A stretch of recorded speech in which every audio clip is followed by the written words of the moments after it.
بسم اللہ الرحمن الرحیم۔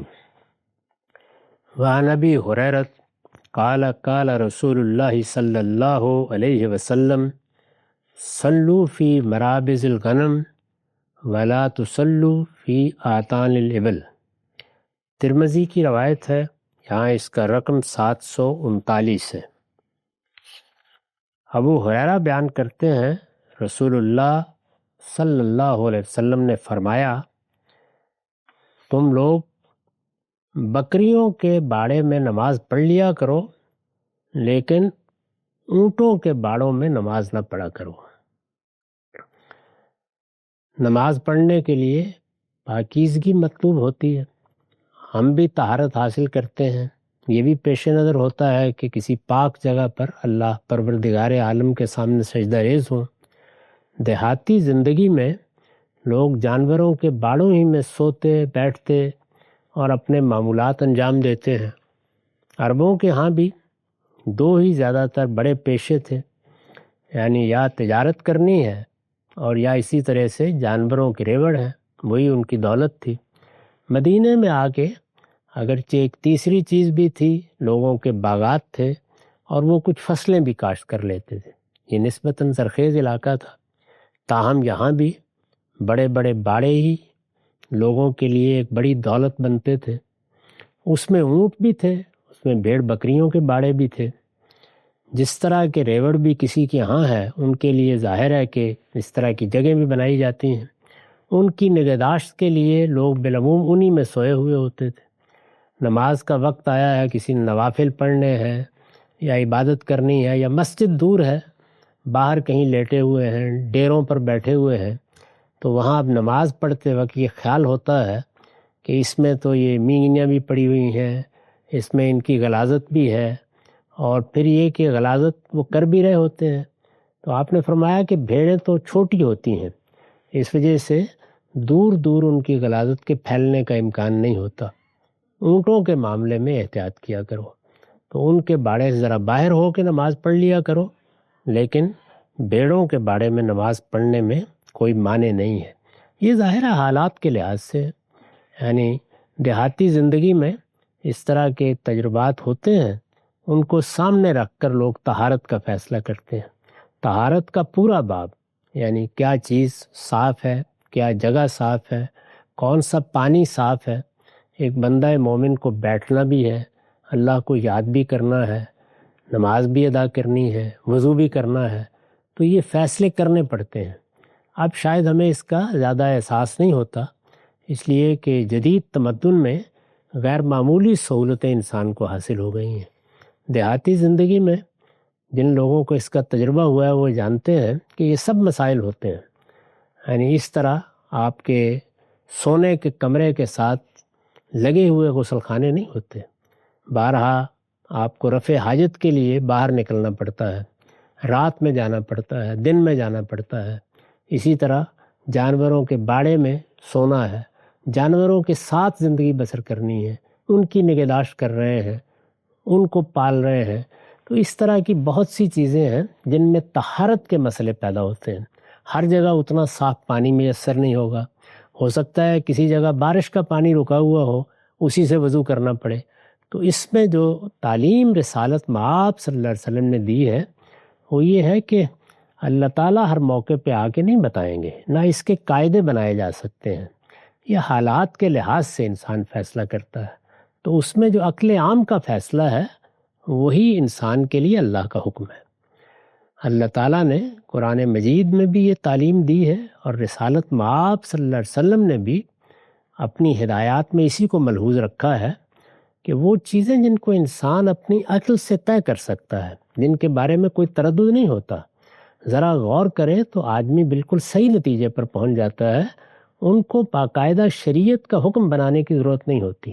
وہ کون سا پانی ہے جس سے میں وضو کر لوں گا، اس کا فیصلہ بھی حالات کے لحاظ سے ہوتا ہے۔ ممکن ہے کہ ہم شہر میں رہنے والے لوگ اور اس طرح کا صاف پانی جو اب ہمیں میسر ہے پینے والے لوگ بعض جگہوں پر کراہت محسوس کریں، اور ایک دیہاتی زندگی بسر کرنے والا آدمی اسی کو اپنی جراب میں ڈالے اور اس کو کشید کر کے پی لے۔ تو یہ سب چیزیں ہم نے دیکھی ہیں، بارہا دیکھی ہیں، یعنی وہ چیزیں یا وہ معاملات جو ہمارے لیے باعث تعجب ہوتے ہیں یا جن کو اختیار کرنا ممکن نہیں ہوتا، وہ ایک دوسرے ماحول میں آدمی کے لیے روزمرہ کی چیز بن جاتے ہیں۔ تو اس میں جو آپ کی عقل فیصلہ کرتی ہے، جس چیز سے آپ کو ایک انس محسوس ہوتا ہے اور جو عام عادات میں داخل ہو گئی ہے، اسی پر اللہ تعالیٰ بھی معاملہ کرتے ہیں۔ یعنی بندوں کو شہری تمدن کے آداب کا دیہات میں پابند نہیں کیا جا سکتا، اور شہری تمدن کے لوگوں کو دیہاتی زندگی میں جو چیزیں ہنیہ مریہ ہوتی ہیں ان کے بارے میں قائل نہیں کیا جا سکتا۔ تو اس لیے جو حالات آدمی کو میسر ہیں، جو اس کی تربیت ہوئی ہے، جس طرح کی عادات اس نے پیدا کر لی ہیں، اس کے لحاظ سے وہ فیصلے کرے گا۔ اگر اس کا اطمینان ہے دیہاتی زندگی میں کہ یہاں کوئی حرج نہیں ہے نماز پڑھنے میں، تو پڑھ لے گا، اور اگر اس کو اس میں تردد محسوس ہوتا ہے تو گریز کر لے گا۔ اسی طرح کا معاملہ ہمیں بھی اپنے معاملات میں روا رکھنا چاہیے۔ سفر میں، حضر میں یہ معاملات پیش آ جاتے ہیں، وہاں اسی اصول کو پیش نظر رکھیں۔ تو یہ رسالت مآب نے اسی کو پیش نظر رکھا ہے۔ بڑے بڑے جانور ہیں، معلوم نہیں غلاظت کریں گے کہاں کہاں تک پہنچے گی، تو اس وجہ سے ان کے ہاں احتیاط کیا کرو۔ بیڑ بکریوں کے بارے میں کوئی فرق نہیں پڑتا۔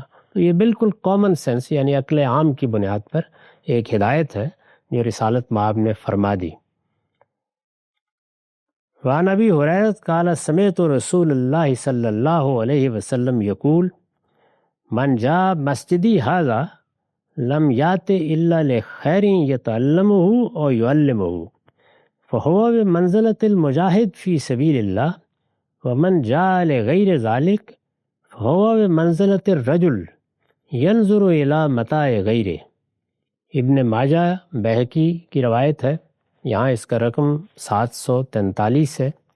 ابو ہریرہ بیان کرتے ہیں رضی اللہ عنہ، میں نے رسول اللہ صلی اللہ علیہ وسلم کو سنا کہ آپ نے فرمایا جو شخص ہماری اس مسجد میں آئے اس کو خیر کے لیے آنا چاہیے۔ وہ یا تو سیکھنے کے لیے آئے یا سکھانے کے لیے آئے، یعنی یا وہ معلم بن کے آئے یا متعلم بن کے آئے۔ گویا مسجد نماز کی جگہ ہے اور دین سیکھنے کی جگہ ہے۔ مسجد کو اللہ کی عبادت، اللہ کے دین کے تعلیم و تعلم ہی کا مرکز رہنا چاہیے۔ تو یہ آپ نے توجہ دلائی کہ مسجد چونکہ ایک ایسی جگہ بن جاتی ہے، اور خاص طور پر دیہات کی زندگی میں، کہ وہاں مجالس لگائی جا سکتی ہیں، لوگ بیٹھ سکتے ہیں۔ ممکن ہے کسی دن چند نوجوان وہاں کوئی کھیل کھیلنے کے لیے جمع ہو جائیں، تو آپ نے توجہ دلائی کہ نہیں، مسجد کا تقدس برقرار رہنا چاہیے۔ وہ عبادت کی جگہ ہے، وہ اللہ کے سامنے سجدہ ریز ہونے کی جگہ ہے۔ تو جو بھی آئے وہ خیر کے لیے آئے، وہ نیکی کے لیے آئے، اور نیکی کے کاموں میں تعلیم دینا، تعلیم حاصل کرنا، یہ سب سے بڑے کام ہیں۔ ان مقاصد کے لیے آنا چاہیے۔ جو آدمی مسجد میں سیکھنے سکھانے کے لیے آئے گا، فرمایا اس کی حیثیت ایک مجاہد کی ہے۔ وہ گویا ایک مجاہد ہے جو اللہ کی راہ میں جدوجہد کر رہا ہے۔ یعنی علم حاصل کرنا یا علم سکھانا، دین کا علم سکھانا، یہ بھی اللہ کی راہ میں جہاد ہے۔ اور ارشاد فرمایا کہ جو آدمی اس کے سوا کسی اور دنیوی کام کے لیے آ گیا، یعنی لوگ اپنا گلا ڈھونڈنے کے لیے بھی آ جاتے تھے، اس کو ہم پیچھے دیکھ چکے ہیں، کسی اور کام کے لیے آیا، تو فرمایا کہ اس کی مثال بالکل ایسے ہی ہے جیسے کوئی آدمی اچکوں کی طرح دوسروں کے مال پر نظر ڈال رہا ہوتا ہے کہ کب موقع ملے اور میں اس کو اٹھا لے جاؤں۔ تو گویا مسجد میں آنے والا اسی وقت اللہ کے ہاں اللہ کا مہمان قرار پائے گا جب وہ دین سیکھنے کے لیے آیا ہے، دین سکھانے کے لیے آیا ہے۔ مسجد ان چیزوں کی جگہ ہے، وہ اللہ کی بندگی کی جگہ ہے، اس کی عبادت کی جگہ ہے، اس کے سامنے سجدہ ریز ہونے کی جگہ ہے، اس کے دین کو سیکھنے کی جگہ ہے۔ اس نوعیت کی بعض چیزیں پیچھے بھی آئی ہیں، یہاں اس کو اس تمثیل سے رسول اللہ صلی اللہ علیہ وسلم نے سمجھا دیا ہے۔ وآخر دعوانا الحمدللہ رب العالمین۔